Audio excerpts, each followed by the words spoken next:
Jika membahas tim sepak bola asal Munchen, kebanyakan orang pasti akan terfikirkan klub raksasa Eropa Bayern Munchen peraih 6 gelar Liga Champions.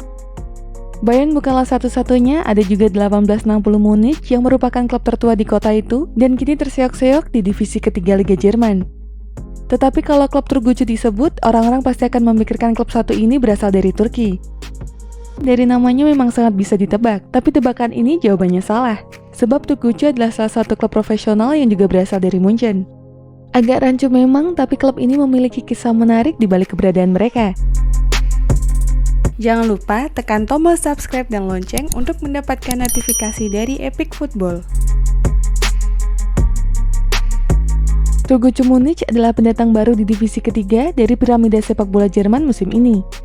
Mereka tidak terkalahkan pada 4 pertandingan awal liga, termasuk hasil imbang dengan Bayern Munchen 2 sang juara bertahan, serta kemenangan dari mantan raksasa Bundesliga Kaiserslautern.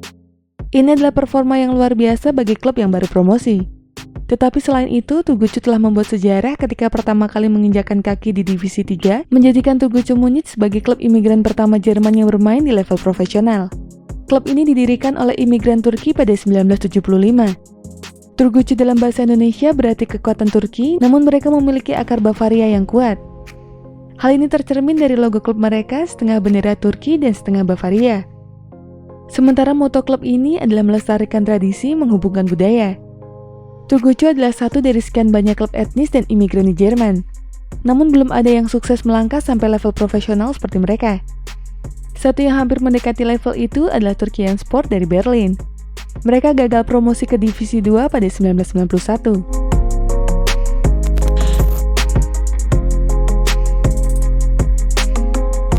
Di balik kesuksesan sebuah klub pasti ada orang yang mendukung penuh soal urusan finansial. Sama seperti Hoffenheim dan Leipzig, misi pendakian Turgutcu ke atas piramida sejauh ini didukung oleh seorang pebisnis yang dermawan dan tentu saja kaya raya. Dia adalah Hasan Kifran, seorang pengusaha sekaligus pemilik klub. Kifran memiliki hubungan yang kuat dengan Turgutcu. Dia pernah bermain untuk tim cadangannya 30 tahun lalu sebelum akhirnya mengejar karir sebagai pebisnis.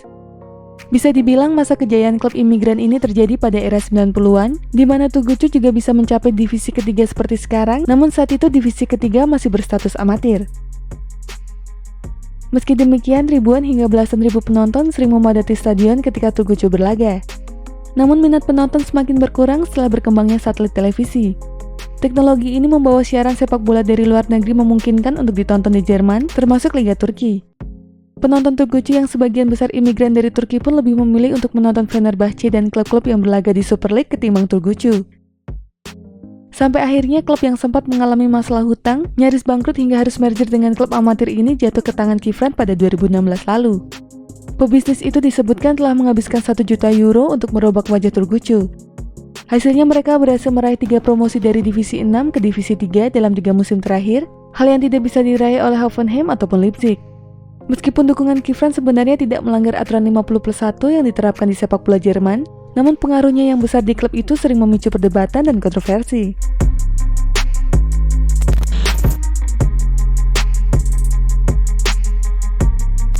Turgutcu Munich saat ini sedang berada di jalan yang bagus, tapi ironisnya mereka saat ini tidak memiliki stadion tetap yang bisa dipakai untuk dijadikan markas.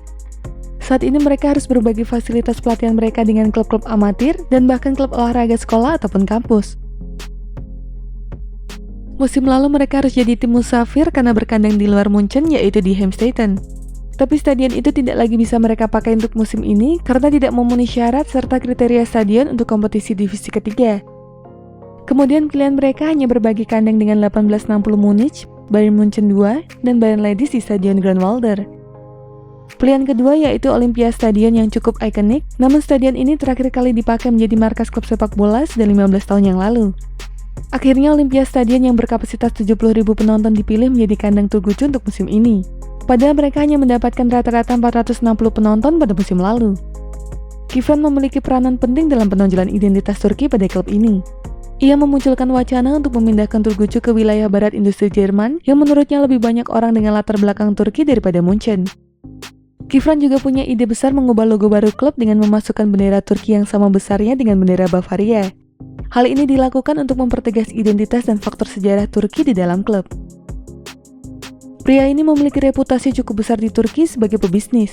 Pemilik Turgucu mendapatkan dukungan internasional untuk ambisinya membuat Turgucu sukses. Klub telah menjanjikan diskusi awal untuk kerjasama dengan Fenerbahce. Kerjasama ini akan terwujud jika nanti Turgucu telah promosi ke Divisi 2 Bundesliga. Soal pemain, Turgucu mulai banyak kehilangan pemain asal Turki sejak era 90-an. Sebenarnya kondisi ini juga menguntungkan klub untuk beradaptasi jika suatu saat promosi ke Divisi 2, mereka tidak bisa memakai banyak pemain Turki dengan alasan status kuota pemain non-EU.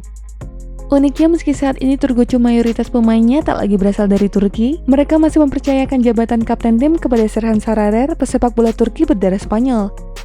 Mereka juga masih memiliki beberapa pemain yang punya keterikatan dengan Turki seperti Erol Erde Alkan, Furkan Zulba, dan pemain berkebangsaan Jerman berdarah Turki seperti Atakan Akainak, Kerem Kafuk, Emre Kurt, dan Unal Tosun.